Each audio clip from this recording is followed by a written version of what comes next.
ગુજરાતની સરકારી ઓફિસને બોમ્બથી ઉડાવી દેવાની ધમકીનો સિલસિલો આજે પણ યથાવત છે। ભાવનગરની જે પોસ્ટ ઓફિસ આવેલી છે કે તેને બોમ્બથી ઉડાવી દેવાની ધમકી મળતા સુરક્ષા વિભાગ છે તે એલર્ટ બન્યું છે। તમને પહેલા અહીંના જે દ્રશ્યો છે તે બતાવવા માંગી। શહેરનો જે હાઈકોર્ટ રોડ આવેલો છે કે જ્યાં આ પોસ્ટ ઓફિસની જે વિભાગ છે તેની કચેરી આવેલી છે અને થોડી વાર પહેલા આજે મેસેજ મળ્યો હતો જેમાં આજે પોસ્ટ ઓફિસ કચેરી આવેલી છે તેમને બોમ્બથી ઉડાવી દેવાનો મેસેજ મળ્યો હતો। જો જે મેસેજ મળ્યો છે તેમાં 1 અને 10 મિનિટે આ જે વ્યક્તિ છે તેમના દ્વારા એવો મેસેજ અપાયો હતો કે તેમને બોમ્બથી આ જે કચેરી છે તેમને ઉડાવી દેવામાં આવશે, પરંતુ અમે જ્યારે વાત કરી રહ્યા છીએ ત્યારે 12 અને 49 મિનિટ થઈ છે। તમે અહીં બહારના દ્રશ્યો છે તે જોઈ શકો છો। જે પ્રમાણે અહીં જે બોમ્બ સ્કોડ તેમજ ડોગ સ્કોડ સહિત એલસીબી અને એસઓજીની ટીમ છે તેમના દ્વારા સુરક્ષા વધારી દેવામાં આવી છે।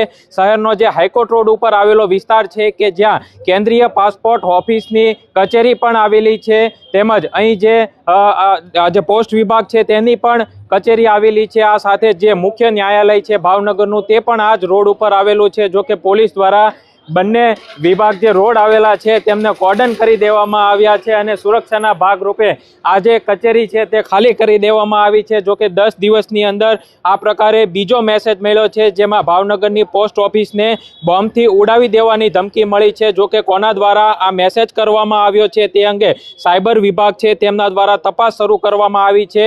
કયા આઈપી નંબર ઉપરથી આ જે મેલ છે તે મળ્યો છે તે અંગે પણ તપાસ શરૂ કરી દેવામાં આવી છે। પરંતુ આપ આ દ્રશ્યો જોઈ શકો છો કે આ જે સરકારી કચેરી છે કે તેમને સંપૂર્ણ ખાલી કરી દેવામાં આવી છે અને બોમ્બ ડિસ્પોઝલ જે સ્કોડ છે તેમના દ્વારા તપાસ શરૂ કરી દેવામાં આવી છે। જો આ પ્રકારે ગુજરાતની વિવિધ જિલ્લાઓની અંદર પણ સરકારી કચેરીઓ આવેલી છે કે તેમને ઉડાવી દેવાની ધમકી મળી છે, આ જ પ્રકારે ભાવનગરને પણ આ પ્રકારે ધમકી મળી હતી। તમે દ્રશ્યોની અંદર જોઈ શકો છો કે આ જે હાઈકોર્ટ રોડ ઉપર પોલીસ દ્વારા આ જે વિસ્તાર આવેલો છે કે તેને કોર્ડન કરી દેવામાં આવ્યો છે। ફાયર વિભાગની ટીમ છે તેઓ પણ અહીં તૈનાત જોવા મળી રહી છે। જે પ્રકારે 10 દિવસની અંદર આ બીજો મેસેજ મળ્યો છે જેમાં પોસ્ટ ઓફિસને ઉડાવી દેવાની ધમકી મળી છે।